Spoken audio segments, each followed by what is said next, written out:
There's two types of dampening materials that are commonly used in the automotive industry. The first one is bitumen-based sheet, which has been used for decades. It's usually hot melted on the production line. The problem with bitumen is that it's stiff, it's rigid. You can see here this one hasn't effectively been stuck on and it's effectively not doing much. The alternate, and what a lot of manufacturers have switched to these days, is a butyl-based sheet. And the advantage, particularly for us DIY guys in the, aftermarket, the product's flexible, that you can fold and form and stick it into all sorts of shapes. The other advantage with butyl-based dampeners are they don't have an adhesive layer. The actual base material itself is sticky, which means that if you stick it down on your sheet metal, you can be assured that water's not going to get under it and break down an adhesive layer and then give you issues with rust. There are alternatives out there that do use adhesive layers, but like masking tape, it's going to break down over time and you're at risk of getting moisture and build up underneath of it. Yep. So if you do need to remove either one of these products, the bitumen one, you can apply heat to try and delaminate it. It's going to leave a mess, or you can get a hammer and a chisel and you can try and chisel it off, which is what we've done here.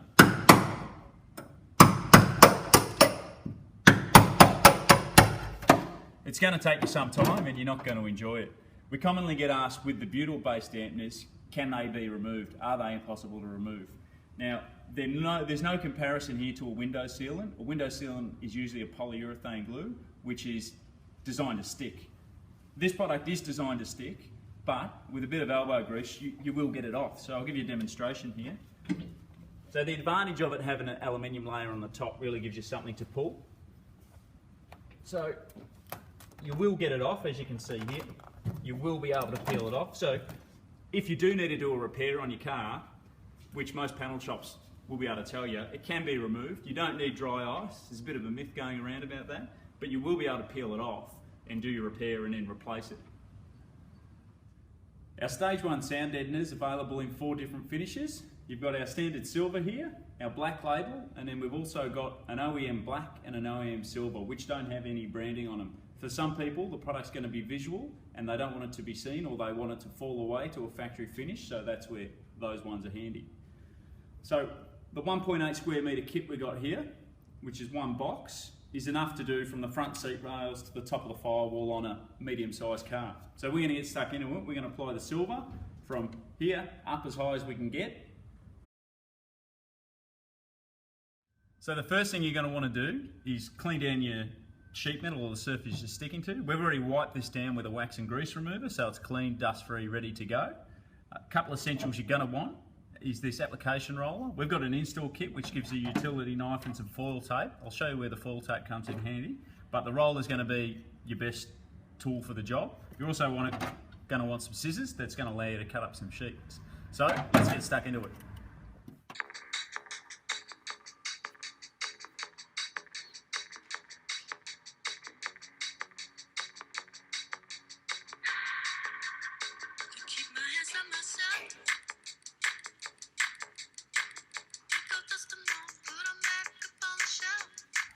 So to give you an idea on how the dampening sheets are going to work, this flat section of the floor pan, we've got a sheet on, and then over here we don't.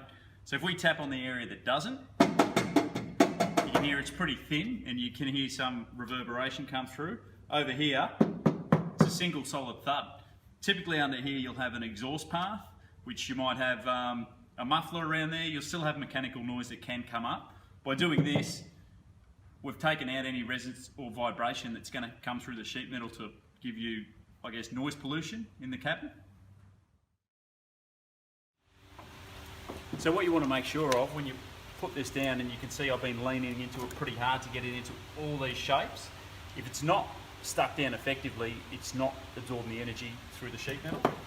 So another thing to take note of here, see we've got a hole here, and manufacturers actually use this these days in place of rubber grommets, where this will be exposed to water, but since the butyl doesn't have an adhesive layer, the splash of water isn't going to break it down and get between it. So we're going to stick this one straight in here, and just take note, I'm forcing it in and I'm making sure that it is stuck well. So we'll just peel it back off. I've already made a template, cut it to shape. You can overlap it. It doesn't really matter if you butt it together or overlap it, as long as you've got coverage. So you can see here all these concave shapes. If you just start working it in, use the base of the roller, and you can push it in. The actual roll is good for the flat areas, but you'll find anywhere that's got a concave shape, you can just stretch it. It's really pliable. It doesn't require heat. So the misconception with heat comes from back in the day when manufacturers used bitumen and you needed the heat to soften it. The advantage with the butyl is it's flexible.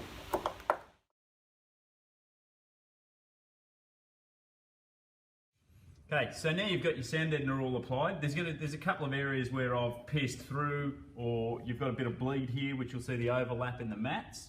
It's not a problem for the product, but if guys are doing a restoration, they want to get in and continuously work, you'll find that you'll kneel on this and it's going to stick to your clothing or to your skin and just be messy.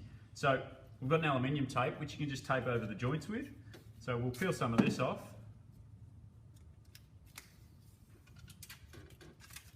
You can just go straight over that area and it'll pretty much make a seamless finish for you that you can keep working in here. Any dust and grease you can get, you can wipe out, knowing that this is all sealed. You're not going to contaminate your mats. It also makes it look like a professional job.